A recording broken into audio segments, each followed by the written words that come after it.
马六甲海峡为何只负了新加坡？作为东盟最小国，它到底有什么过人的才能，可以在马六甲海峡力压另外3个比它面积更大的国家呢？成为东盟的唯一发达国家。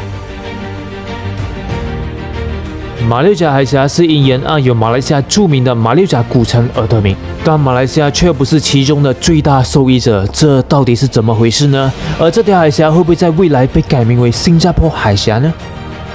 因为每当外国人提起马六甲海峡时，首先人们都会想到新加坡，而另外3个国家马来西亚、印尼、泰国往往被忽略掉。马来西亚海峡全长1080公里，绝大部分的海峡是靠近印尼和马来西亚的领土。新加坡作为一个小国，只拥有很小一部分的马六甲海峡水域而已，但新加坡却是靠这么一小段的海峡发家致富的。所以很多人都说新加坡是靠收过路费致富的，它是马六甲海峡的收费站。那这说法是正确的吗？其实不是，马六甲海峡是世界公共航道，属于国际公海的范畴，所以从马六甲海峡过路的船只无需缴交过路费。总之，你记得你在地图上凡是看到 canal 运河这个字眼，通常是需要收费的，因为这是人工开闸的隧道。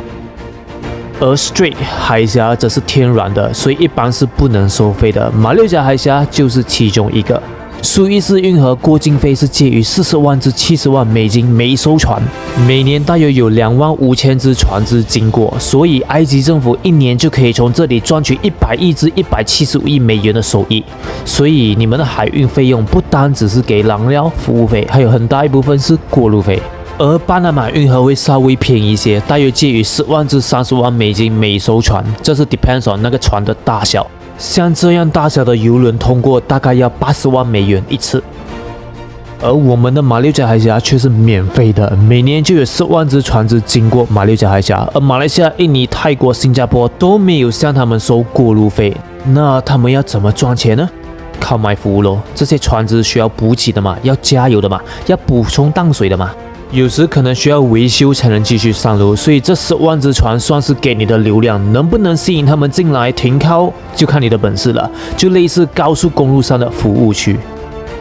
而在这方面，新加坡做得最好，多数需要停靠的船只都会选择新加坡的港口，而非马来西亚、印尼、泰国，他们通常只能捞些长渣而已。也就是说，真正靠这个海峡发展起来的也只有新加坡。印尼只能捞长渣，是因为地理位置的关系，这不能怪它。马六甲海峡呈西北东南走向，去往印度洋的船只进入海峡后，必须向西北航行；而去往太平洋的船只，他们多数的目的地都是亚洲大国中国、日本、韩国，所以出马六甲海峡时需要向东北行驶。由此可见，无论是进还是出，都是靠北的一侧，所以这些船只更愿意选择位于北岸的港口。这样一来，印尼的竞争力就无法和新加坡和马来西亚相比了。再来，印尼和马六甲海峡接壤的岛屿是苏门答腊岛，而这个岛附近有很多暗礁，海水浅，完全不具备大型船舶停靠的条件。而位于新加坡对岸的庙内群岛，同样也是暗礁多、海水浅的地理格局，从而造就了西岸没有大港口的现状。所以先天上的不足，使得印尼虽然拥有马六甲海峡这个黄金航道，但是却无法有效地运用，有流量但很难变现，最终也只能眼睁睁地看着对面的马来西亚和新加坡开发自己的大港口。而与印尼不同的是，马来西亚的情况其实要好的很多。马来半岛一侧的海岸海水较深，很多都是天然的深水港口，可通航吃水20米的巨轮，但为何在过去这几十年里和新加坡的差距这么大呢？你可以不超越，但也不能落后太多吧，毕竟你们都在同一个位置上呢。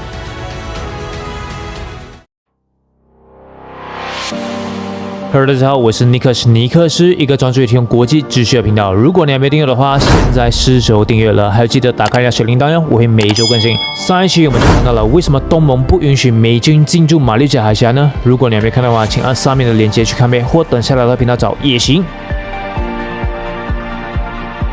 自1986年以来，就航运吨位而言，新加坡一直是世界上最繁忙的港口，年均停靠13万艘船，它是约200条航运公司的枢纽，与全球120多个国家的600多个港口相连，是全球枢纽港和国际航运中心。到了20世纪，新加坡又加大了投入，建成了地区最大的集装箱码头，可以为过路的船只提供各种装卸维修服务，加上服务质量高、科技先进、时效快、管理水平好，一直都是世界港口管理的典范。在任何特定时间内，在新加坡的水域中就有约1000艘船只，每分钟在新加坡的港口处理超过1000吨的货物。新加坡时常获得亚洲货运和供应链奖 AFSCA， 被评为亚洲最佳海港。新加坡卓越的海事基础也使它成为区域邮轮中心。新加坡平均每年吸引30多艘国际邮轮停靠港口约400多次，约有100多万游客通过国际邮轮码头。新加坡整个海运业由5000多家公司组成，员工超过170千人。在国际货物吞吐量方面，常年位居世界第2，仅次于上海。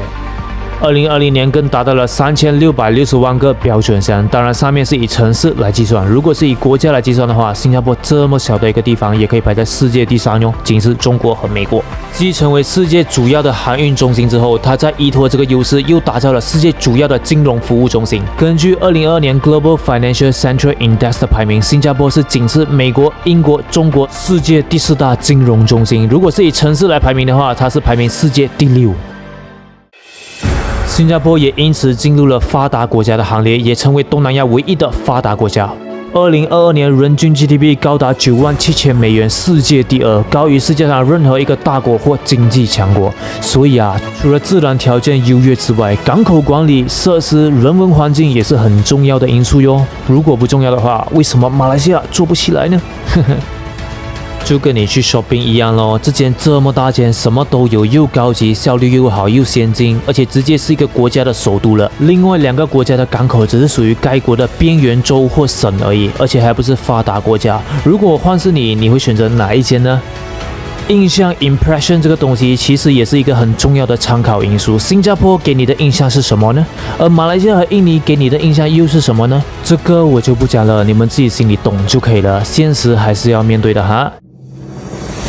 其实马来西亚也不差的，也可以排在世界第5，还超过日本、德国、英国、加拿大等发达国家。而印尼则排在世界的第18名。如果是以城市方面呢，马来西亚最大的港口巴生港则以1324万个标准箱排名世界第12，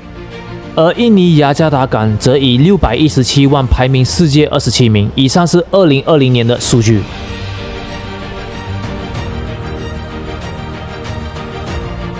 所以你觉得马来西亚还有进步的空间吗？欢迎在下方留言，让我们一起交流吧。